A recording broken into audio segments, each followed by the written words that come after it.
Hi mga mare! Magluluto pala tayo ngayon ng pampulutan. Charot lang!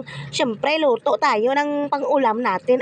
Para naman meron tayong uulamin. Pero bago yan, lamasin muna natin sa asin ang mga baboy.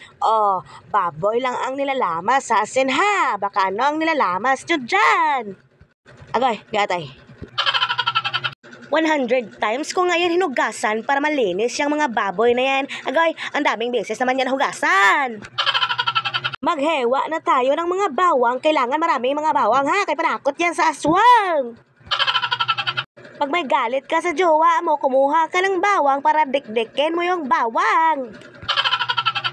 Kinuha ko na pala yung mga baboy kay hiwain ko nga lang yan siya ng small bite para magkasya sa bunganga ko. Baka mamaya iisip nyo dyan gatay.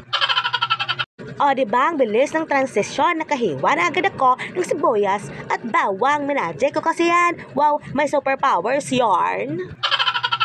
Malinis yung mantika na yan ha, kaya pinagprituhan ko yan ng itlog. Hindi ako pinanganak na mayaman para magsayang ng mantika. Agay, gatay.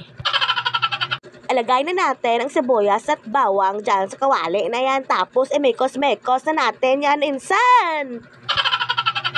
Pag nasunog na yung sibuyas at bawang, huwag ka na, bad yarn. Ilagay na natin yung ating mga baboy. Diba? Tapos, mekos-mekos na natin yan, mga mare.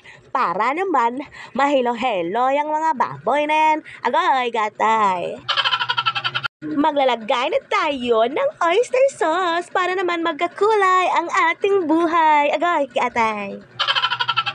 At dahil maputla pa nga yung ating baboy, maglalagay tayo ng soy sauce para naman mas lalong makulay ang buhay kapag may toyo sa utak. Agay, kiatay. Nahuhulaan nyo na ba mga mare kung ano yung lulutuin ko? Pinahin nyo yun! Naglagay na pala ako dyan ng paminta na durog. Para yung puso mo, dinorog-dorog. Agay na! Siyempre, wag natin kalimutan maglagay ng magic sarap. Parang kagaya ko, masarap! At ayan na, luto na ang ating adobong baboy. Ang lapot nga ng sauce na yan, mga mare. Sana all malapot. Agay, gatay.